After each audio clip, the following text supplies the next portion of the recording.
están? Les damos la bienvenida a una nueva entrevista judicial aquí en el canal de televisión del Poder Judicial para conversar con el presidente de la Corte Interamericana de Derechos Humanos, el señor Humberto Sierra, de Colombia, quien nos está visitando en nuestro país, y estamos específicamente, como les decía, en este centro educacional, en la Facultad de Derecho de la Universidad Diego Portales, porque aquí el presidente de esta Corte ha dictado una charla magistral, una clase magistral acerca del impacto de las resoluciones de la Corte en los ordenamientos jurídicos nacionales, la relación que tiene el derecho internacional con el derecho interno. Vamos a hablar de este y otros temas con el presidente. Presidente, muchas gracias por esta entrevista, y lo primero, preguntarle cuál es este impacto que puede tener el derecho internacional en el derecho interno. ¿Alguna evaluación de esta clase magistral que usted ha dictado aquí en la Universidad Diego Portales?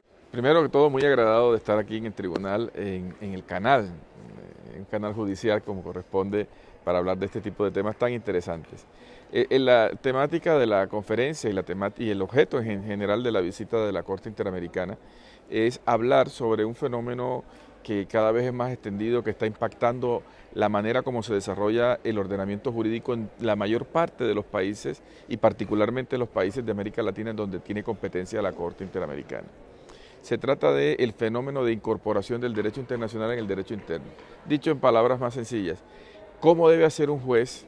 ¿Cómo debe hacer un funcionario público, un inspector de policía, una persona que es parte del Estado, el mismo legislador, todos los funcionarios del Estado, para siempre que tengan que trabajar sobre asuntos que tengan relación con los derechos humanos, utilizar el derecho internacional? En materia de Congreso, de Parlamento, de quienes hacen las normas jurídicas, la mayor parte de las leyes hoy en día encuentran fundamento en las normas del derecho internacional. En estudios de la Unión Interparlamentaria se aprecia que la mayor parte de las leyes de todos los parlamentos, pero particularmente los nuestros, tienen origen en normas convencionales o en derecho que se denomina el soft law, el derecho que crean los órganos internacionales. Entonces ese es un fenómeno que cada vez es más evidente. Por otra parte, los tribunales, los jueces, a la hora de resolver un caso concreto, además de las fuentes nacionales, la Constitución, la ley, la jurisprudencia, todas las normas que regulan el ordenamiento jurídico interno, además deben acudir o utilizar, en la medida en que eso les sea útil para garantizar de mejor forma los derechos de los ciudadanos, al derecho internacional. Ese es el fenómeno tan interesante que se está dando. Y a reflexionar sobre las alternativas para incorporar el derecho internacional en el derecho interno, y sobre todo la obligación y la importancia de que todos estemos atentos al derecho internacional para resolver casos concretos, es de lo que estamos hablando. ¿Y eso que manifiesta usted está en el consciente colectivo de todas las personas que giran en torno a la administración de la justicia, por ejemplo en Chile o en el resto de los países de América, de tomar el derecho internacional? Digamos que en la mayor parte de los juristas, de todas las personas expertas en derechos, en la academia, existe la plena convicción de que se están produciendo unas transformaciones profundas en razón del fenómeno de la globalización. Ahora bien, ¿qué metodología utilizar para incorporar el derecho internacional en el derecho interno? Es una pregunta, es un reto que en todos los países tiene un desarrollo diferente. Entonces hay países que tienen menos avances, apenas están reflexionando, otros quieren hacerlo a través de interpretaciones jurisprudenciales, sean los órganos jurisdiccionales quienes a través de su jurisprudencia señalen las directrices de cómo hacer para incorporarlo. Otros pretenden hacerlo a través de leyes que digan cómo es que deben actuar cada uno de sus funcionarios. En fin, hay distintas alternativas y cada país está teniendo una distinta intensidad para aproximarse al fenómeno. Pero la evaluación es positiva hasta aquí. La evaluación, por supuesto, que es positiva, pero eso no significa que sea un fenómeno acabado, que ya todo el mundo lo esté haciendo. Es más, de hecho, en la mayor parte de los países lo que existe es la conciencia de la necesidad de incorporarlo, y estamos en una etapa inicial en la cual se está construyendo las teorías, las construcciones jurídicas para tratar de decir cómo es que se tiene que utilizar el derecho internacional en cada caso concreto. ¿Cuán difícil es para un juez, no solo en Chile, sino que en el resto de América, tratar un juicio de derechos humanos? Me imagino que tiene una complejidad diferente. Bueno, es que cuando uno habla de derechos humanos la cosa no es tan complicada, porque la temática de los derechos humanos es la libertad de expresión. es el derecho a la salud, es el derecho a la educación, como derechos prestacionales que también tienen una connotación de carácter esencial, es el derecho a la intimidad. Entonces, cuando uno ve la vida de cada uno de los ciudadanos, el Internet, las cámaras de televisión en las calles, son libertad, eso es un problema de derecho a la intimidad, es un problema de un buen nombre. Todos los derechos humanos son transversales, todas las actividades de los ciudadanos están inmersas en la temática de derechos. Por lo tanto, todos los jueces, todos los operadores jurídicos, siempre que actúan de alguna manera se relacionan con los derechos humanos. Ahora bien, otra cosa es la manera como resuelven las cortes internacionales la temática de derechos humanos. Históricamente, cuando surge la Corte Interamericana, cuando surge todo el sistema de protección de derechos humanos en la OEA, en la Organización de Estados Americanos, eso surge como respuesta a los problemas de estados autoritarios, de dictaduras que habían en la mayor parte de nuestros continentes. Entonces, para evitar la tortura, las desapariciones forzadas, las ejecuciones que realizaban los órganos del Estado y las Fuerzas Armadas, se crean este tipo de tribunales para garantizar los derechos. Hoy en día, la evolución es diferente. Hoy en día todos nuestros estados son estados democráticos y entonces, aunque sigue siendo la misma convención, siguen siendo los mismos derechos, ahora tienen nuevas modalidades de vulneración de este tipo de derechos. Hablemos de la situación de los derechos humanos en América.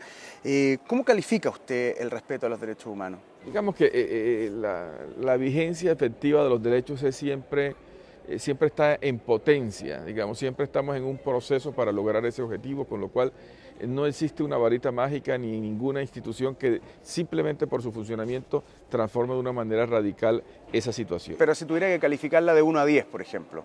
No, la situación de derechos humanos es muy diversa dependiendo de los países y también cambia mucho con los momentos. ¿De qué manera son vulnerados entonces hoy los derechos humanos en la región? Un indicador para dar una respuesta a esta puede ser tratar de ver cuáles son los principales temas que estamos conociendo en la Corte Interamericana y eso ayuda un poco a mostrar un panorama de qué es lo que en este momento se está viendo. Se está viendo que, por ejemplo, en la mayor parte de nuestros países hay unos elementos comunes en materia de derechos de las comunidades indígenas que reclaman o entran en conflicto con las mayorías, con los campesinos y eso efectivamente puede ser un indicador de que hay un problema dentro del continente para definir el alcance de los derechos de las comunidades indígenas. Por otra parte, hay un tema relativo al modelo de desarrollo, de explotación económica, esencialmente el gran desarrollo que han tenido las explotaciones mineras, que entran en conflicto eventualmente con derechos medioambientales. También se observa ese tipo de problemas. La libertad de expresión, lo que usted está haciendo, como está ejerciendo, el derecho de acceso a la información de justicia, las nuevas tecnologías, el Internet, como decíamos, las cámaras de televisión, todo esto está generando una problemática, una forma de adaptarse para efectivamente entrar a respetar ese tipo de derechos que antes tenían una visión totalmente diferente. Esos son aspectos que uno los detecta. Por supuesto, siguen existiendo los temas de violencia en las libertades individuales, particularmente en algunos países fenómenos de ejecuciones extrajudiciales. Dentro de una democracia, Fuerzas Armadas abusan de las autoridades, quizá por problemas educativos, pero ese tipo de asuntos también se están viendo en algunos de este tipo de procesos. Entonces, eso, y quizá podríamos sumarle dos temáticas más. Una, los temas relativos a justicia transicional. Los cambios de dictadura a democracia o de un conflicto armado a una situación de normalidad. Se están dando en Centroamérica, ahora hay una gran discusión en Colombia, se dieron en Chile, se dieron en el Cono Sur en general, también han sido temas más o menos que todavía hoy generan efectos. Esta temática creo que es muy importante resaltarla como elementos comunes de lo que se está dando en nuestro continente. A Chile se le ordenó el año pasado dejar sin efecto una condena contra 7 mapuches. ¿Cómo califica usted el respeto a los derechos humanos en Chile? Dentro del contexto latinoamericano, Chile es un país que tiene los más altos estándares en materia de protección de derechos. Eso no significa que no existan problemas en materia de derechos humanos, como existe en cualquier sistema democrático y en cualquier sociedad moderna en la actualidad. Entonces, digamos que cuando uno mira el panorama chileno, ve que en líneas generales tiene un comportamiento bastante satisfactorio en materia de derechos, lo que no significa que no puedan existir sectores, temáticas que eventualmente puedan ser objeto de conflicto y eventualmente decisiones por parte de la Corte. Y por eso no hay que olvidar, digamos, no hay que, en este caso, no debemos permitir que los árboles impidan que veamos el bosque, es del revés. Entonces, en este caso yo creo que hay una excelente situación, pero sin duda alguna hay muchos aspectos en los cuales la jurisprudencia de la Corte, pero más que la jurisprudencia de la Corte, la misma sociedad chilena tiene que avanzar en materia de derechos humanos. ¿Cómo cuáles, por ejemplo? Y ese avance, esencialmente, uno de los elementos, uno de los insumos para el logro de este avance en materia de derechos es mirar la experiencia de la Corte Interamericana, de la Comisión Interamericana, a través de sus recomendaciones en el caso de la Comisión o las líneas jurisprudenciales como un elemento de juicio que pueden enriquecer y mejorar la vigencia de derechos. ¿Y en qué se debería avanzar en Chile, cree usted? Ahí tengo que ser un poco prudente porque quien hace análisis de la evaluación de materia de derechos es sin duda alguna la Comisión Interamericana y nosotros como tribunal en principio solamente nos restringimos a el trabajo de decidir casos concretos. Pero por la comunicación, el contacto que hemos tenido con algunas instituciones, por supuesto que existen una gran preocupación por mejorar las implementaciones para el tema relativos a los derechos sociales o de los derechos prestacionales, que es una temática muy en vigencia en distintos ordenamientos. Mejorar los mecanismos judiciales para la reclamación o para reclamar temas de derechos sociales, educación, salud. Esos son temas que preocupan y que por lo menos se aprecian en la opinión pública y en lo que he podido apreciar, pero digamos que no puedo llegar más allá de reproducir las ideas que me han dicho sobre ese particular. Nosotros hemos leído que México, Colombia, Perú y Argentina son los países con mayor cantidad de petitorios. ¿Eso es proporcional, a su juicio, con la situación de vulneración de los derechos humanos que se vive en esos países? Primero, la demanda de acceso a la administración de justicia en muchas ocasiones no necesariamente obedece con las necesidades. Como se ha visto en todo tipo de procesos de reformas judiciales, cuando se crean mayores accesos, mayores ventajas o mecanismos para que las personas accedan a la administración de justicia, la gente acude. Entonces, en el caso, por ejemplo, de el número de casos que han llegado a la Corte Interamericana, eso tiene una serie de factores que dependen del trabajo de la Comisión Interamericana, pero no necesariamente obedece a esa lógica, porque, por ejemplo, en el caso peruano este año, más de la mitad de los casos que se fueron presentados a la Corte Interamericana son casos peruanos. Por eso no podríamos extrapolar el número con la situación. No tiene una relación tan exacta. Pero sin duda alguna, por ejemplo, de lo que usted señala, es interesante mostrar que sin duda alguna México, Perú y Colombia son los países donde más peticiones en materia de derechos humanos se presentan. Podría existir una explicación en ese sentido, pero creo yo que también existen una mayor cantidad de organizaciones que tienen conocimiento, acceso y trabajo ante el sistema interamericano para trasladar y poner en conocimiento casos que consideran que pueden ser interesantes para el sistema ante la Comisión Interamericana. Cuéntenos ahora un poquito, por favor, cuáles son los pasos que debe seguir una organización o alguna persona natural para recurrir a la Corte Interamericana de Derechos Humanos. Regla general son los organismos nacionales quienes tienen que resolver los problemas de derechos humanos. Son las autoridades administrativas, legislativas y judiciales quienes le resuelven a los problemas a los ciudadanos. Esa es la vía natural. En casos que se han agotado todos los recursos internos posibles, se puede acudir, y eso se llama principio de complementariedad o subsidiariedad, se puede acudir al sistema interamericano. ¿Cómo se hace? Cualquier ciudadano envía una carta, mira la página web de la Comisión Interamericana de Derechos Humanos, presenta la solicitud, hay unos formatos, hay unas direcciones, se pueden enviar por mail, si es el caso, se envían por correo. La Comisión Interamericana estudia esas peticiones, si cumple con los requisitos de que se hayan agotado los recursos, de que efectivamente ya se hayan hecho este tipo de reclamaciones a nivel interno, que se trate de vulneraciones de derechos humanos, simple y llanamente la analiza, la estudia, la admite. Luego de que la admite, hay un trámite en el cual la comisión llama al Estado para que el Estado diga cuál es su opinión sobre este caso. Las personas que la hayan hecho la reclamación también pueden intervenir y se propicia una especie de conciliación. Si el Estado considera que efectivamente hubo una vulneración del derecho, puede llegar a una conciliación, a un acuerdo, indemnizamos, tomamos las medidas necesarias para resolver esta situación, que es donde normalmente se quedan este tipo de asuntos.